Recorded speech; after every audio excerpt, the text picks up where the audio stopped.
আজকের এই ভিডিওটা অতি গুরুত্বপূর্ণ। দেখা মাত্র প্রত্যেকটা বাংলাদেশী নাগরিক এটা ভিডিওটা শেয়ার করে দিবেন, কারণ আমি যে তথ্যগুলো দিচ্ছি মোহাম্মদ ইউনূসের ঘুরে দাঁড়ানোর যেটুকু জায়গা ছিল ঠিক সেটুকু জায়গাতেও জল ঢেলে দিলেন ডোনাল্ড ট্রাম্প। সকলকে চমকে দিয়ে কালকে তিনি একটি লিস্ট প্রকাশ করেছেন যাদের উপর 1 আগস্ট থেকে শুল্ক চাপাতে চলেছে আমেরিকা। উল্লেখযোগ্যভাবে মোহাম্মদ ইউনূস শেষ 3 মাস ধরে বিভিন্নভাবে ডোনাল্ড ট্রাম্পের সঙ্গে একাধিক চুক্তি করে, অন্তত ব্যবসায়িক চুক্তি করে ড্যামেজ কন্ট্রোলের চেষ্টা করলেও কার্যত দেখা যায় বাংলাদেশের উপর 35% শুল্ক চাপিয়ে দিয়েছেন ডোনাল্ড ট্রাম্প। 12টা দেশের তালিকা আমেরিকার পক্ষ থেকে প্রকাশিত করা হয়েছে এবং যদি আপনারা তালিকা বিশ্লেষণ করেন তাহলে বুঝবেন এই 12টা দেশকে অন্তত আমেরিকা তাদের হিসাবের মধ্যেই রাখছে না। বাংলাদেশের ক্ষেত্রে এই কথাটি মানে এই যে পুরো বিষয়টি অত্যন্ত খারাপ একটা অবস্থার সৃষ্টি করবে, কারণ বাংলাদেশের একমাত্র টিম করে জ্বলে থাকা বস্ত্রশিল্প, যে বস্ত্রশিল্পের প্রধান মার্কেটই হলো আমেরিকা, সেই আমেরিকার দরজা বস্ত্রশিল্পের জন্য পাকাপাকিভাবে বন্ধ হয়ে গেল এই সিদ্ধান্তের পর। বাংলাদেশ একের পর এক ডিপ্লোম্যাটিক স্তরে তো ভুল করেইছে, জিওপলিটিক্যাল স্ট্র্যাটেজি তারা শেষ 1 বছরে তারা ঠিকই করতে পারেনি, ফলে তাদের উপর এই ধরনের সিদ্ধান্ত যে প্রত্যাশিত ছিল, ফলে তারা ছাড়া বাকি সবাই কিন্তু বুঝতে শুরু করেছিল। আমি একাধিক ভিডিওতে বলেছিলাম ডোনাল্ড ট্রাম্প কোনো অবস্থাতেই বাংলাদেশকে ছাড়বে না। মোহাম্মদ ইউনূস যতই ডোনাল্ড ট্রাম্পের গুণগ্রাহী নিজেকে দেখানোর চেষ্টা করুন, এই ডোনাল্ড ট্রাম্প শুধু ব্যবসা বোঝে। সেখানে মোহাম্মদ ইউনূস যেভাবে দিনের পর দিন ডোনাল্ড ট্রাম্পের বিপক্ষে একাধিক পদক্ষেপ নিয়েছিলেন, সেই কথা কিন্তু ডোনাল্ড ট্রাম্প মাথায় রাখবে।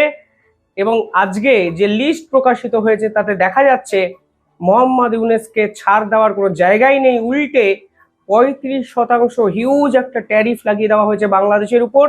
এর ফলে বাংলাদেশের বস্ত্রশিল্পের যে মার্কেট তা কিন্তু আমেরিকার মার্কেট সম্পূর্ণভাবে বন্ধ হয়ে গেল। সেই তালিকায় কোন কোন দেশ আছে আমি নিঃসন্দেহে আলোচনা করব। তারপর আমি বলবো মোহাম্মদ ইউনূসকে এই মুহূর্তে বাঁচাতে পারত কে। দেখুন, সেই তালিকায় আছে দক্ষিণ Korea, Japan, Bosnia, Thailand, Cambodia, Serbia, Indonesia, Tunisia, Myanmar, Laos, দক্ষিণ আফ্রিকা, যারা ব্রিক্স সামিট অর্গানাইজড করছে, যে ব্রিক্সকে নিয়ে কালকে ডোনাল্ড ট্রাম্প অ্যান্টি আমেরিকান বলেছিলেন, সেই দক্ষিণ আফ্রিকার উপরেও কিন্তু ট্যারিফ চাপানো হয়েছে। যদিও দক্ষিণ আফ্রিকা মানে সরকারের কাছে এটা প্রেডিক্টেবল ছিল এবং এর জন্য এরা চায়নার দিকে আগেই কিন্তু ঝুঁকেছিল এবং ভারতের দিকে তারা অলরেডি ঝুঁকে ছিল, ফলে ওরা জানতো এই ট্যারিফটা আসছে তাদের উপর। কাজাকিস্তান এবং মায়ানমার, এই যে পুরো লিস্ট আমি বললাম, এবং মালয়েশিয়া আছে, আপনারা আগেই আমি বলেছি। এই যে লিস্ট আমি বললাম, এখানে সব থেকে চমকে দেওয়া দুটো নাম, তা হলো জাপান এবং বাংলাদেশ। কেন আমি বলছি চমকে দেওয়া? প্রথম কথা, জাপান হলো আমেরিকার পার্টনার একটি দেশ। জাপানের একাধিক এয়ারবেস এখন আমেরিকা কন্ট্রোল করে। এর কিন্তু আলাদা জিওপলিটিক্যাল সিগনিফিকেন্স আছে। এই ইমিডিয়েটলি ভারতের উচিত জাপানের সঙ্গে সখ্যতা বাড়ানো এবং সম্পর্ককে দৃঢ় করা। আপনারা জানেন সেভেন সিস্টার্স ইতিমধ্যে জাপান এবং ভারত একাধিক গুরুত্বপূর্ণ প্রজেক্ট নিয়ে নিয়েছে এবং 22,000 কোটি টাকা ইনভেস্ট করছে দুই রাষ্ট্র মিলে। ফলে এটা নিয়ে আমি আলাদা একটি সেপারেট ভিডিও বানাবো। বাংলাদেশের প্রেক্ষাপটটা বোঝার চেষ্টা করুন। বাংলাদেশের এই মুহূর্তে প্রধান শিল্প কি? বস্ত্রশিল্প। টোটাল জিডিপির 10% কিন্তু বস্ত্রশিল্প দ্বারা নিয়ন্ত্রিত। শেষ 20 বছরের বাংলাদেশের যে জিডিপির অবস্থা তা কিন্তু সর্বনিম্ন জায়গায় গেছে এবং বাংলাদেশে প্রায় 150টির বেশি কারখানা বন্ধ হয়ে গেছে এবং 60,000-এর বেশি বস্ত্র শ্রমিক যারা বস্ত্রশিল্পের সঙ্গে যুক্ত তারা কিন্তু কর্মহীন হয়েছেন। অর্থাৎ বস্ত্রশিল্পের অবস্থা শেষ 1 বছরে এমনিই শেষ হয়ে গেছে। একাধিক রিপোর্টে প্রকাশিত হয়েছে ভারতবর্ষের প্রায় 1,000 কোটি টাকার মুনাফা হয়েছে বাংলাদেশের এই বস্ত্রশিল্পের অবমূল্যায়নের জন্য, অবনমনের জন্য। ফলে এমনিতেই বস্ত্রশিল্পের অবস্থা অত্যন্ত খারাপ জায়গায় চলে গেছে। বস্ত্রশিল্পীদের উপর আন্দোলনের বিপক্ষে বাংলাদেশের পুলিশ তাদের উপর গুলি চালানোর নিদর্শনও দেখা গেছে। এই প্রেক্ষাপটে দাঁড়িয়ে সেই বস্ত্রশিল্পের জন্য কোনো জায়গায় আর বাকি রাখলো না আমেরিকা। এবং আপনাদেরকে উল্লেখযোগ্যভাবে একটু মনে করিয়ে দিতে চাই, এই মোহাম্মদ ইউনূস শেষ 3 মাস আগে একটি চিঠি ডোনাল্ড ট্রাম্পকে লিখেছিলেন, যেখানে তিনি পায়ে ধরে ভিক্ষা চান এবং বলেন, আমরা আপনাদের জন্য বাংলাদেশের এগ্রিকালচার মার্কেটকে ওপেন করে দেবো, আপনি শুধুমাত্র ট্যারিফটি আমাদের উপর চাপাবেন না। এবার এগ্রিকালচার মার্কেট সম্পর্কে বাংলাদেশের মানুষ, অন্তত বাংলাদেশের মিডিয়া প্রচার করে না। ভারতের সঙ্গে ডোনাল্ড ট্রাম্পের বর্তমানে ট্রেড ওরিয়েন্টেড যে প্রধান ডিসপুটের যে ঝামেলাটা হচ্ছে, সেটা কিন্তু এই এগ্রিকালচার প্রোডাক্টকে নিয়ে। ডেয়ারি প্রোডাক্ট এবং এগ্রিকালচার প্রোডাক্টের উপর আমেরিকার হস্তক্ষেপ কোনোভাবে ভারতবর্ষ চায় না, কারণ এটা শুধুমাত্র ভারতবর্ষের মূল ভিত্তি তা নয়, এটা ভারতবর্ষের কালচারাল একটা মাধ্যম, অর্থাৎ এটা ভারতবর্ষের সংস্কৃতির সঙ্গে যুক্ত। এগ্রিকালচার প্রোডাক্ট যদি আমেরিকার মার্কেট মানে আমেরিকা থেকে ভারতবর্ষে আসে, তাহলে ভারতের কৃষিজাত যারা দ্রব্যের সঙ্গে যুক্ত তাদের মার্কেট কিন্তু ডাউন শুধু হবে তাই নয়, ভারতীয়দের মধ্যে ভেজ নন ভেজ বিভিন্ন কালচারাল যে এক্সচেঞ্জ হয় সেটাও কিন্তু এফেক্টেড হবে, যা ভারত সরকার আমেরিকাকে সরাসরি জানিয়ে দিয়েছে। আর মোহাম্মদ ইউনূস কি করেছেন, তিনি ডোনাল্ড ট্রাম্পকে চিঠি লিখে দিয়েছেন, যেখানে একটি লাইন আছে যে আমরা এগ্রিকালচার প্রোডাক্টের উপর ছাড় দেব, দয়া করে আমাদের উপর এই ট্যারিফটি লাগাবেন না। এই ট্যারিফের যুদ্ধে ডোনাল্ড ট্রাম্প কি করলেন? ডোনাল্ড ট্রাম্প বাংলাদেশে একটি রাষ্ট্রসংঘের অফিস খুলিয়ে দিয়েছেন, ফলে বাংলাদেশের সরকারি নিয়ন্ত্রক হয়ে গেল একটি তৃতীয় পক্ষ। ডোনাল্ড ট্রাম্প মানব করিডোর ইতিমধ্যেই কনফার্ম করে নিয়েছেন বাংলাদেশের দ্বারা, অর্থাৎ আমেরিকা এবার বাংলাদেশকে কাজে লাগিয়ে মায়ানমারের যে যুদ্ধ হচ্ছে, গৃহযুদ্ধ হচ্ছে, সেই আরাকান আর্মিদের হাতে অস্ত্র পৌঁছে দেবে। সেই অস্ত্র চীনের মদতপুষ্ট জুংটা সরকারের বিপক্ষে তারা ইউজ করবে, অর্থাৎ মায়ানমারের গৃহযুদ্ধ আসন্ন, এবং এই মায়ানমারের গৃহযুদ্ধে বলির পাঠা হয়ে গেছে বাংলাদেশ, কারণ বাংলাদেশের উপর দিয়ে অস্ত্র পাঠাবে আমেরিকা আরাকানদের হাতে। মোহাম্মদ ইউনূসকে চাপে দিয়ে এই পাল্টা ডোনাল্ড ট্রাম্প এই সিদ্ধান্তগুলো কিন্তু করে নিয়েছেন। আজকে খাতায় কলমে দেখা যাচ্ছে মোহাম্মদ ইউনূস ডোনাল্ড ট্রাম্পকে বুঝতেই পারেননি, কমপ্লিটলি মিসজাজমেন্ট করেছেন। এমনকি ডোনাল্ড ট্রাম্পের পায়ে ধরেও একাধিক চুক্তির কথা বলেও আজকে দেখা যাচ্ছে কোনো অবস্থাতেই ডোনাল্ড ট্রাম্পের প্রিয় মুখপাত্র হয়ে উঠতে পারেননি মোহাম্মদ ইউনূস। ভারত এখানে কি করেছে, কেন ভারতের ভূমিকাটা ইম্পর্টেন্ট? কারণ এই বস্ত্র শিল্পকে বাঁচাতে পারতো কিন্তু ভারত। প্রথমত, ভারতের একটা বিকল্প মাধ্যম ছিল বস্ত্র শিল্পের, যা বাংলাদেশের জন্য দিনের পর দিন ক্ষতিগ্রস্ত হচ্ছিল। বাংলাদেশের বস্ত্র শিল্পের দাম অত্যন্ত কম, ভারতের মার্কেটের থেকে কম।